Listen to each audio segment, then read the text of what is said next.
कराची में पोर्ट कासिम चौरंगी के करीब 2 गिरोहों में तसादुम हुआ है।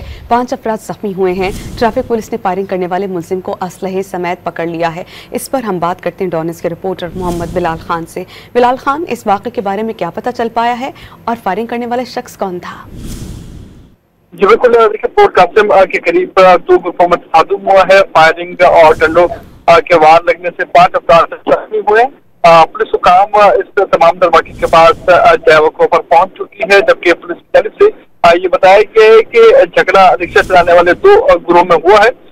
जख्मी अफराद को अस्पताल मुंतकिल कर दिया गया है, जबकि वाकया जो है वो बजाय जाती दुश्मनी के बायस पेश आया। पुलिस की तरफ से भी बताया गया है कि एक मुलजिम को ट्रैफिक पुलिस की जानिब से जो है वो पकड़ लिया गया है, जबकि मुलजिम के कब्जे से एक पिस्तौल भी बरामद कर ली गई है। पुलिस हुकाम की जानिब से इब्तदाई तौर पर ये कहा गया है कि बाकी के हवाले से तहकीकात कर रहे हैं। आया कि जाती दुश्मनी है या कोई और मामला, इस पर भी तहकीकात जारी है। जी बहुत शुक्रिया, आप हमें अपडेट कर रहे थे बिलाल।